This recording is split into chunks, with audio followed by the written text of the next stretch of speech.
ನಮಸ್ತೆ ಸ್ನೇಹಿತರೆ, ಮಂತ್ರಾಲಯ ರಾಯರು ಯೂಟ್ಯೂಬ್ ಚಾನಲ್ಗೆ ಸ್ವಾಗತ ಸುಸ್ವಾಗತ.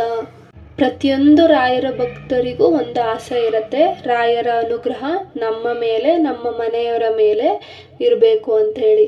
ಆದರೆ ಎಷ್ಟು ಭಕ್ತಿಯಿಂದ ಪೂಜೆ ಮಾಡಿದ್ರು, ಪ್ರತಿನಿತ್ಯ ರಾಯರನ್ನ ಪೂಜೆ ಮಾಡ್ತಾ ಬಂದರೂ ರಾಯರ ಅನುಗ್ರಹ ನಮ್ಮ ಮೇಲೆ ಕರುಣಿಸ್ತಾ ಇರಲ್ಲ.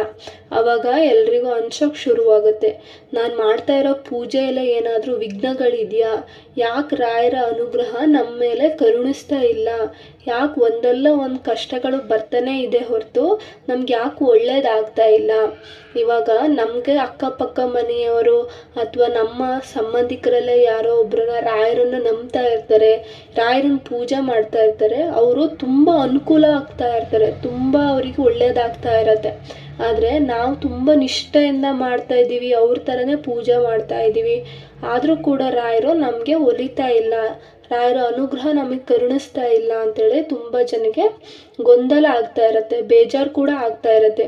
ಅಯ್ಯೋ, ನಾವು ಎಷ್ಟೇ ರಾಘವೇಂದ್ರ ಸ್ವಾಮಿಗಳನ್ನ ಪೂಜೆ ಮಾಡಿದ್ರು ಕೂಡ ರಾಯರು ನಮ್ಗೆ ಒಲಿಯೋದಿಲ್ಲೇನೋ ಅಂತ ಹೇಳಿ ತುಂಬ ಜನರ ಮನಸ್ಸಿಗೆ ಕೂಡ ನೋವಾಗ್ತಾ ಇರತ್ತೆ. ಚಿಂತಿಸುವ ಅಗತ್ಯ ಇಲ್ಲ. ನೀವು ರಾಯರಿಗೆ ಪೂಜೆ ಮಾಡ್ತಾ ಇದ್ದೀರಾ, ರಾಯರಿಗೆ ಭಕ್ತಿಯಿಂದ ಕೈ ಮುಗಿತಾ ಇದ್ದೀರಾ ಅಂತಂದರೆ ರಾಯರು ಒಲಿಯೋದು ಸ್ವಲ್ಪ ತಡವಾಗ್ಬೋದು, ಆದರೆ ಅವರು ಖಂಡಿತ ನಿಮಗೆ ಅವ್ರ ಅನುಗ್ರಹ ಕೊಟ್ಟೇ ಕೊಡ್ತಾರೆ. ಅವ್ರು ನಂಬಿದ ಭಕ್ತರಿಗೆ ಅವರು ಯಾವತ್ತೂ ಮೋಸ ಮಾಡೋದಿಲ್ಲ. ಇನ್ನು ರಾಯರ ಅನುಗ್ರಹವನ್ನು ಪಡೆಯಲು ನಾವು ಯಾವ ರೀತಿ ರಾಯರಿಗೆ ಪೂಜೆಯನ್ನು ಮಾಡಬೇಕು, ಯಾವ ರೀತಿ ರಾಯರಿಗೆ ಸೇವೆಯನ್ನು ಸಲ್ಲಿಸಬೇಕು ಅಂತ ಅಂದರೆ, ನೀವು ಪ್ರತಿದಿನ ಕೂಡ ರಾಯರಿಗೆ ಪೂಜೆ ಮಾಡ್ಬೋದು. ಇಲ್ಲ ನಾವು ಪ್ರತಿದಿನ ಪೂಜೆ ಮಾಡೋಕ್ಕಾಗಲ್ಲ, ಕೆಲ್ಸಕ್ಕೆ ಹೋಗ್ತೀವಿ, ಇಲ್ಲ ಏನೋ ಒಂದು ಸಮಸ್ಯೆ ಇರುತ್ತೆ ಅಂದರೆ ನೀವು ಗುರುವಾರ ದಿನ ಕೂಡ ರಾಯರಿಗೆ ಪೂಜೆ ಮಾಡ್ಬೋದು. ಗುರುವಾರ ರಾಯರ ವಾರ ಅಂತಲೇ ಕರಿತೀವಿ, ರಾಯರು ಹುಟ್ಟಿದ ವಾರ ಗುರುವಾರ. ನೀವು ಅವತ್ತು ಕೂಡ ರಾಯರಿಗೆ ಭಕ್ತಿಯಿಂದ ಪೂಜೆನ ಮಾಡ್ಬೋದು. ಇನ್ನು ಯಾವ ರೀತಿಯಾಗಿ ರಾಯರಿಗೆ ಗುರುವಾರ ಪೂಜೆ ಮಾಡಬೇಕು ಅಂತ ಅಂದರೆ, ನೀವು ರಾಯರಿಗೆ ಬ್ರಾಹ್ಮಿ ಮುಹೂರ್ತದಲ್ಲಿ ಬೆಳಗ್ಗೆ ಏಳಬೇಕಾಗತ್ತೆ. 5:30 ಇಂದ 6 ಗಂಟೆ ಒಳಗೆ ನೀವು ಬ್ರಾಹ್ಮಿ ಮುಹೂರ್ತದಲ್ಲಿ ಎದ್ದು ಸ್ನಾನ ಮಾಡಿ ಮಡಿಯಿಂದ ದೇವರ ಮನೆ ಏನಿರುತ್ತೆ ದೇವರ ಮನೆಯನ್ನು ಸ್ವಚ್ಛಗೊಳಿಸ್ಬೇಕಾಗತ್ತೆ. ಸ್ವಚ್ಛಗೊಳಿಸಿ ದೇವರ ಮನೆಗೆ ರಂಗೋಲಿ ಹಾಕಬೇಕಾಗತ್ತೆ. ಆಮೇಲೆ ರಾಯರನ್ನು ಇಡುವಂಥ ಜಾಗದಲ್ಲಿ ಕೂಡ ನೀವು ಒಂದು ಸಣ್ಣದು ರಂಗೋಲಿಯನ್ನು ಹಾಕಿಬಿಟ್ಟು ಅದ್ರ ಮೇಲೆ ಒಂದು ಮಣೆಯನ್ನಿಟ್ಟು ಮಣೆ ಮೇಲೆ ಒಂದು ತಟ್ಟೆಯನ್ನು ಇಡಬೇಕಾಗತ್ತೆ.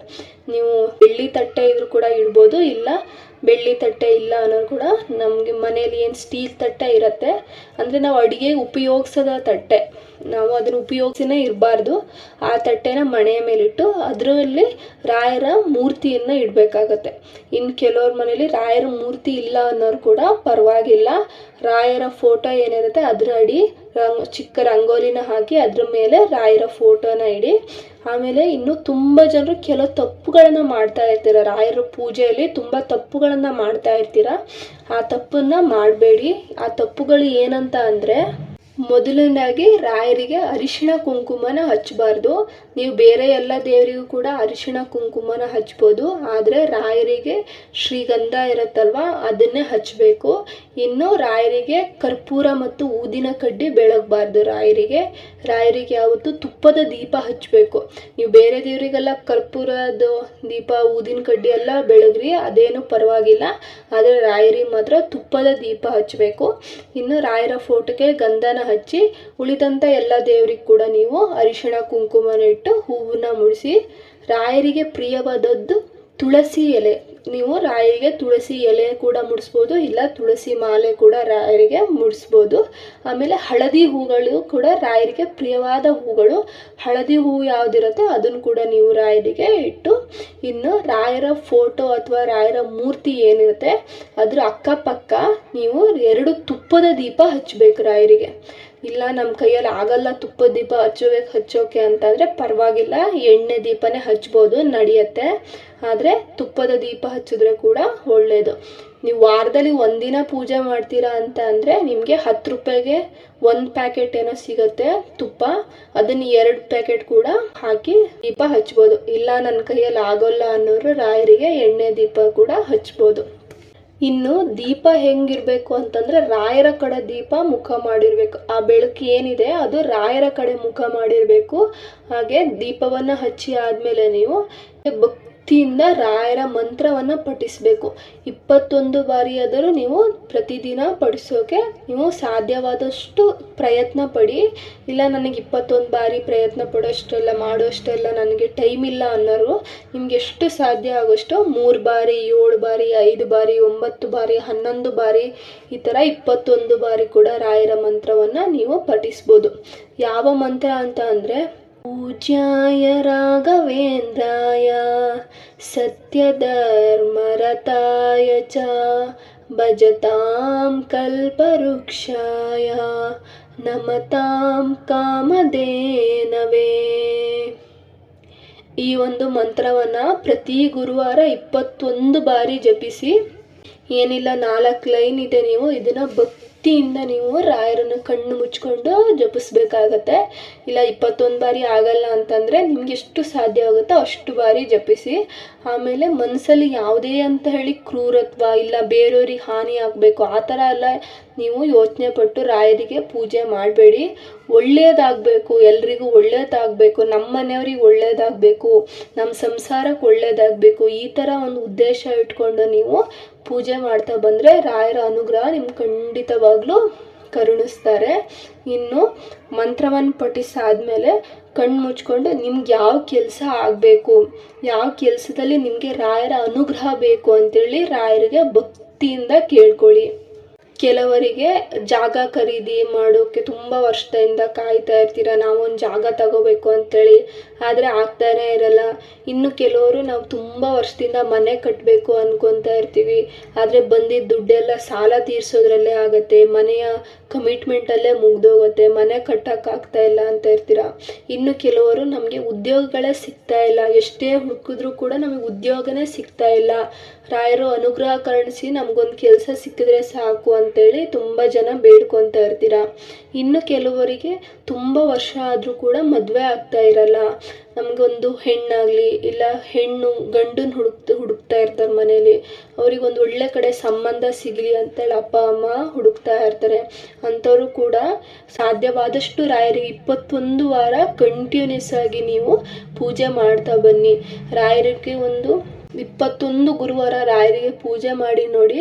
ನಿಮ್ಗೆ ರಾಯರ ಅನುಗ್ರಹ, ನೀವು ಯಾವುದನ್ನು ಅಂದ್ಕೊಂಡು ರಾಯರಿಗೆ ಪೂಜೆ ಮಾಡ್ತಾ ಬರ್ತೀರೋ ಅದಕ್ಕೆ ರಾಯರು ನಿಮಗೆ ಕರುಣಿಸ್ತಾರೆ. ಆದರೆ ಯಾವತ್ತೂ ಕೂಡ ಮಧ್ಯದಲ್ಲಿ ಬಿಡಬೇಡಿ ರಾಯರಿಗೆ ಪೂಜೆ ಮಾಡೋದು. ಒಂದು ವೇಳೆ ಕೆಲವರಿಗೆ ಹೆಣ್ಮಕ್ಳಿಗೆ ಕೆಲವು ತಿಂಗಳಲ್ಲಿ ಒಂದು 3 ದಿನ ಮಾಡೋಕ್ಕಾಗಲ್ಲ, ಅಂಥ ದಿನದಲ್ಲಿ ಏನೂ ತೊಂದರೆ ಇಲ್ಲ.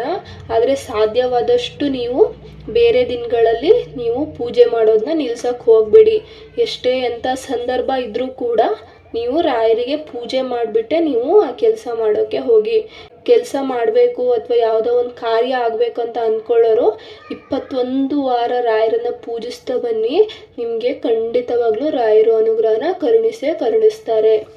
ಇನ್ನು ಗುರುವಾರ ಏನು ಪೂಜೆ ಮಾಡ್ತೀರಾ ಅವತ್ತು ಸಾಧ್ಯವಾದರೆ ರಾಯರಿಗೆ ನೈವೇದ್ಯ ಮಾಡಿ, ಸಿಹಿ ನೈವೇದ್ಯ ಮಾಡಿ. ಆ ನೈವೇದ್ಯ ಏನು ಮಾಡಿರ್ತೀರಾ ರಾಯರಿಗೆ ನೈವೇದ್ಯ ಏನಿಟ್ಟು ಪೂಜೆ ಮಾಡಿ ನಂತರ ಆ ನೈವೇದ್ಯನ ಹಸುಗಳು, ಮನೆ ಮುಂದೆ ಹಸುಗಳು ಬರ್ತಾವಲ್ಲ ಹಸುಗಳಿಗೆ ಕೊಡಿ. ಇಲ್ಲ ಹಸುಗಳು ನಮ್ಮನೆ ಮುಂದೆ ಬರಲ್ಲ, ಇಲ್ಲ ನಮ್ಮನೆ ಹತ್ರ ಇಲ್ಲ ಅನ್ನೋರು ಚಿಕ್ಕ ಮಕ್ಕಳಿಗೆ ಕೂಡ ನೀವು ಅದನ್ನು ಕೊಡ್ಬೋದು. ಇಲ್ಲ ವಯಸ್ಸಾದವ್ರಿಗೆ ಕೂಡ ಆ ಒಂದು ಪ್ರಸಾದವನ್ನು ಕೊಡ್ಬೋದು. ಇಲ್ಲ ಅಂತಂದರೆ ಪಾಪ ನಿರ್ಗತಿಕರು ಇರ್ತಾರಲ್ವ, ಮನೆ ಹತ್ರ ಬರ್ತಾರಲ್ಲ, ಅವ್ರಿಗೆ ಕೂಡ ನೀವು ಆ ಒಂದು ಪ್ರಸಾದವನ್ನು ಕೊಡ್ಬೋದು. ಅದರಿಂದ ಕೂಡ ರಾಯರ ಅನುಗ್ರಹ ನಮ್ಮ ಮೇಲೆ ಕರುಣಿಸುತ್ತದೆ. ಇನ್ನು ಗುರುವಾರ ದಿನ ಪೂಜೆ ಮನೇಲಿ ಮಾಡಾದ್ಮೇಲೆ ಸಾಧ್ಯವಾದರೆ ನಿಮ್ಮ ಮನೆ ಹತ್ರ ರಾಯರ ಮಠ ಅಥವಾ ರಾಯರ ದೇವಸ್ಥಾನ ಇದ್ದರೆ ಅಲ್ಲಿಗೆ ಹೋಗಿ ಸ್ವಲ್ಪ ಹೊತ್ತು ಅಲ್ಲೇ ಕುಳಿತು ರಾಯನ ಮಂತ್ರವನ್ನು ಎಷ್ಟಾಗುತ್ತೋ ಅಷ್ಟು ಪಠಿಸಿ ರಾಯರ ದರ್ಶನ ಪಡೆದು ಬನ್ನಿ. ಇನ್ನು ರಾಯರಿಗೆ ಒಂದು 3 ಬಾರಿ ಪ್ರದಕ್ಷಿಣೆ ಹಾಕಿ ನೀವು ರಾಯರ ಪ್ರಸಾದವನ್ನು ಸ್ವೀಕರಿಸ್ಕೂಡ ಅವತ್ತು ಬರ್ಬೋದು. ಇನ್ನು ರಾಯರ ಅನುಗ್ರಹ ನಮಗೆ ಅತಿ ಶೀಘ್ರವಾಗಿ ಬೇಕು ಅನ್ನುವರು ಏನು ಮಾಡಬೇಕಂದ್ರೆ ರಾಯರ ಮಠಕ್ಕೆ ಏನು ಹೋಗ್ತೀವಿ ಆವಾಗ ಸ್ವಲ್ಪ ಕಡಲೆಬೇಳೆ ಮತ್ತು ಸ್ವಲ್ಪ ಬೆಲ್ಲವನ್ನು ಹಿಡ್ಕೊಂಡು ಹೋಗ್ಬೇಕಾಗತ್ತೆ. ನೀವು ಮಠಕ್ಕೆ ಹೋಗಿ ಅಲ್ಲಿ ರಾಯರ ಪೂಜೆ ಆದಮೇಲೆ ಅಲ್ಲಿನ ಭಟ್ರು ಅಥವಾ ಜ್ಯೋತಿಷ್ಯರು ಏನಿರ್ತಾರೆ ಅವರಿಗೆ ನೀವು ಇದನ್ನ ಪ್ರಸಾದಕ್ಕೆ ಬಳಸಿ ಅಂತ ಹೇಳಿ ನೀವು ಕೊಟ್ಟು ಬರಬೇಕಾಗತ್ತೆ. ಈಗ KG ಗಟ್ಟಲೆ ಕೊಡಬೇಕು ಅಂತ ಏನಿಲ್ಲ, ಒಂದು ಬೆಲ್ಲದಷ್ಟು ಒಂದು ಮುಷ್ಟಿ ಕಡಲೆಬೇಳೆ ಕೂಡ ನೀವು ಅವರಿಗೆ ಕೊಟ್ಟು ಬರ್ಬೋದು. ಇದನ್ನು ಪ್ರಸಾದಕ್ಕೆ ಬಳಸಿ ಅಂತ ಹೇಳಿ ಅವ್ರಿಗೆ ಕೊಟ್ಟರೆ ಅವರು ಅದನ್ನು ಪ್ರಸಾದಕ್ಕೆ ಬಳಸ್ತಾರೆ. ಅದನ್ನು 10 ಜನ ಊಟ ಮಾಡ್ತಾರೆ. ಅದರಿಂದ ಕೂಡ ನಮಗೆ ಅತಿ ಶೀಘ್ರವಾಗಿ ರಾಯರ ಅನುಗ್ರಹ ನಮಗೆ ಕರುಣಿಸ್ತದೆ. ಇನ್ನು ರಾಯರ ವಾರ ಮಾಡುವಂಥವರು ಗುರುವಾರ ಮಾಂಸಾಹಾರವನ್ನು ಸೇವಿಸಬಾರ್ದು, ಬೇರೆಯವರ ಎಂಜಲನ್ನು ಸೇವಿಸಬಾರ್ದು, ಮತ್ತು ಬೇರೆಯವರ ಮನೆಯಲ್ಲಿ ಊಟ ಕೂಡ ಮಾಡಬಾರ್ದು. ಬೆಳ್ಳುಳ್ಳಿ ಮತ್ತು ಈರುಳ್ಳಿ ಹಾಕಿದಂಥ ಆಹಾರವನ್ನು ಸೇವಿಸಬೇಡಿ. ಇನ್ನು ನಾವು ಮದ್ಯಪಾನ ಆಗಲಿ, ಗುಟ್ಕಾ ಸೇವಿಸೋದಾಗಲಿ ಈ ಥರ ಯಾವುದನ್ನು ಕೂಡ ಮಾಡಬೇಡಿ. ಸಾಧ್ಯವಾದಷ್ಟು ಆ ದಿನ ಬ್ರಹ್ಮಚಾರ್ಯವನ್ನು ಪಾಲಿಸಿ. ಇನ್ನು ಸಾಧ್ಯವಾದಷ್ಟು ವಾರ ರಾಯರ ಮಠಕ್ಕೆ ಹೋಗಿ ಸ್ವಲ್ಪ ಒಂದು ಮುಷ್ಟಿ ಕಡಲೆಬೇಳೆ, ಒಂದು ಅಚ್ಚು ಬೆಲ್ಲವನ್ನು ರಾಯರ ಮಠಕ್ಕೆ ಹೋಗಿ ಕೊಟ್ಟು ಬನ್ನಿ ಪ್ರಸಾದಕ್ಕಾಗಿ. ಆದಷ್ಟು ಇದನ್ನು ದಾನ ಮಾಡೋದ್ರಿಂದ ಕೂಡ ರಾಯರು ನಮಗೆ ಒಲಿತಾರೆ. ಇನ್ನು ನಾವು ಮನೆಯಲ್ಲಿ ಯಾವಾಗ ರಾಯರನ್ನ ಪೂಜೆ ಮಾಡೋಕ್ಕೆ ಶುರು ಮಾಡ್ತೀವಿ, ಒಂದಲ್ಲ ಒಂದು ಕಷ್ಟ ನಮಗೆ ಎದುರಾಗೋಕ್ಕೆ ಶುರು ಆಗುತ್ತೆ. ಯಾಕೆ ಈ ಕಷ್ಟಗಳು ಎದುರಾಗ್ತಾ ಇರುತ್ತೆ ಅಂತ ಅಂದರೆ, ನಾವು ರಾಯರನ್ನ ಪೂಜೆ ಮಾಡೋದಕ್ಕೂ ಮುಂಚೆ ನಮ್ಮ ಮನೆಯಲ್ಲಿ ಏನು ನೆಗೆಟಿವ್ ಎನರ್ಜಿಗಳಿರ್ತವೆ ಅವು ರಾಯರನ್ನ ಪೂಜೆ ಮಾಡೋಕ್ಕೆ ಶುರು ಮಾಡಿದ್ಮೇಲೆ ನಮಗೆ ಒಂದಲ್ಲ ಒಂದು ಕಷ್ಟನ ಕೊಡೋಕ್ಕೆ ಶುರು ಮಾಡ್ತವೆ. ಯಾಕಂತ ಅಂದರೆ ನಮಗೆ ರಾಯರನ್ನ ಪೂಜೆ ಮಾಡೋಕ್ಕೆ ಶುರು ಮಾಡಿದ್ಮೇಲೆ ಈ ಕಷ್ಟಗಳು ಬರ್ತಾ ಇದೆ ಅಂತ ಅನಿಸೋ ಅಷ್ಟು ನಮಗೆ ಅವು ಕಷ್ಟವನ್ನು ಕೊಡೋಕ್ಕೆ ಶುರು ಮಾಡ್ತವೆ. ಇಂತಹ ಸಮಯದಲ್ಲಿ ನಿಮ್ಗೆ ಎಷ್ಟೇ ಕಷ್ಟ ಬಂದರೂ, ಎಂತಹ ದೊಡ್ಡ ಅಪಾಯ ಆದರೂ, ಅಪಘಾತ ಆದರೂ ನೀವು ಕೂಡ ರಾಯರನ್ನ ಕೈ ಬಿಡಬಾರ್ದು. ಎಷ್ಟೇ ದೊಡ್ಡ ಕಷ್ಟ ಬಂದರೂ, ಎಂಥ ನೋವಾಗುವಂತಹ ಸಂದರ್ಭಗಳು ಬಂದರೂ ನೀವು ರಾಯರನ್ನ ಬಿಟ್ಕೊಡ್ಬಾರ್ದು. ನೀವು ಪೂಜೆ ಏನು ಮಾಡ್ತಾ ಇರ್ತೀರಾ, ಪೂಜೆ ಏನು ಮುಂದುವರಿಸ್ತಾ ಇರ್ತೀರಾ ಅದನ್ನು ನೀವು ಮುಂದುವರಿಸ್ತಾನೆ ಇರಬೇಕು. ನೀವು ಯಾವಾಗ ನಿಮ್ಮ ಕಷ್ಟದಲ್ಲೂ ಕೂಡ ನೀವು ರಾಯರನ್ನ ಬಿಡೋದಿಲ್ವೋ ಅಂಥ ಟೈಮಲ್ಲೇ ರಾಯರು ನಿಮಗೆ ಒಲಿಯೋದು. ಅಂತ ರಾಯರು ನಿಮ್ಗೆ ಪರೀಕ್ಷೆ ಮಾಡ್ತಾ ಇರ್ತಾರೆ. ಕಷ್ಟ ಬಂತು ಅಂತ ಹೇಳಿ ಇವರು ನಮ್ಮನ್ನು ಬಿಟ್ಬಿಡ್ತಾರಾ ನೋಡೋಣ ಇಂಥ ಕಷ್ಟದಲ್ಲಿ ಅಂಥೇಳಿ. ನೀವು ಎಷ್ಟೇ ಕಷ್ಟ ಬಂದರೂ ರಾಯರೇ ನೀವೇ ನನಗೆ ಗತಿ, ನನ್ನೆಲ್ಲ ಕಷ್ಟವನ್ನು ನೀವೇ ನೋಡ್ಕೋಬೇಕು, ನನಗೆ ನಿಮ್ಮನ್ನು ಬಿಟ್ಟರೆ ಬೇರೆ ಗತಿ ಇಲ್ಲ ತಂದೆ, ನಿಮ್ಮ ಪಾದವೇ ನಮಗೆಲ್ಲ ಅಂಥೇಳಿ ನೀವು ರಾಯರನ್ನ ಪೂಜೆ ಮಾಡ್ತಾ ಬರಬೇಕು. ಯಾವಾಗ ನೀವು ಈ ರೀತಿ ಪೂಜೆ ಮಾಡ್ತಾ ಬರ್ತೀರೋ ರಾಯರ ಅನುಗ್ರಹ ನಿಮ್ಮ ಮೇಲೆ ಕರುಣಿಸೋಕೆ ಶುರುವಾಗುತ್ತೆ. ಒಂದು ಸಾಲ ರಾಯರು ನಿಮಗೆ ಅನುಗ್ರಹ ಕರುಣಿಸಿದ್ರಂತ ಅಂದರೆ ನೀವು ಮುಟ್ಟಿದಂಥ ಕೆಲಸ ಎಲ್ಲ, ನೀವು ಮುಟ್ಟಿದಂಥದ್ದೆಲ್ಲ ಚಿನ್ನವಾಗುತ್ತೆ. ಯಾವುದೇ ಕೆಲಸ ನೀವು ಶುರು ಮಾಡಿದ್ರು, ಯಾವುದೇ ವ್ಯಾಪಾರ ಶುರು ಮಾಡಿದ್ರು ನಿಮಗೆ ಯಶಸ್ಸು ಕಾಣುತ್ತೆ.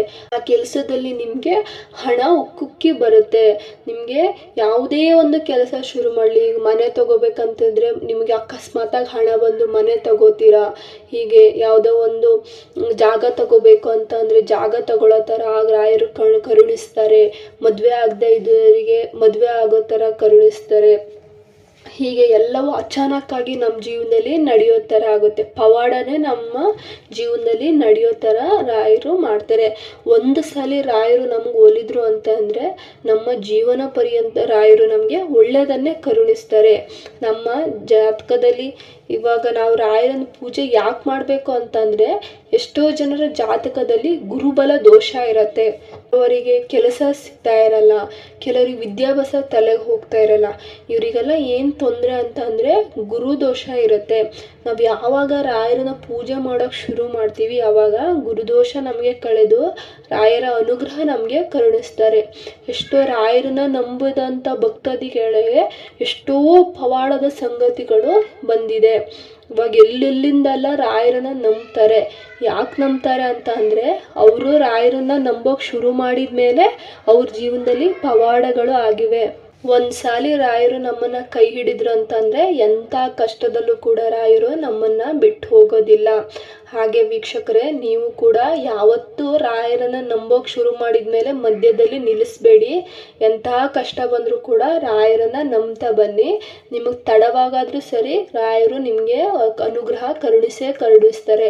ಒಂದು ಸಾಲ ಅವ್ರಿಗೆ ಅನುಗ್ರಹ ನಿಮ್ಮ ಮೇಲೆ, ನಿಮ್ಮ ಮನೆಯವರ ಮೇಲೆ ಬಿತ್ತು ಅಂತ ಅಂದರೆ ನಿಮಗೆ ನೀವು ಮುಟ್ಟಿದ್ದೆಲ್ಲ ಚಿನ್ನವಾಗುತ್ತೆ. ಯಾವತ್ತೂ ಕಷ್ಟ ನೋವು ಅನ್ನೋದು ನಿಮ್ಮ ಜೀವನದಲ್ಲೇ ಬರೋದಿಲ್ಲ. ನಿಮಗೆ ಸುಖ ದಿನಗಳು ಶುರುವಾಗುತ್ತದೆ. ಈ ಒಂದು ವಿಡಿಯೋ ನಿಮಗೆ ಇಷ್ಟವಾಗಿದ್ರೆ ಓಂ ಶ್ರೀ ರಾಘವೇಂದ್ರಾಯ ನಮಃ ಅಂತೇಳಿ ಕಾಮೆಂಟ್ ಮಾಡಿ.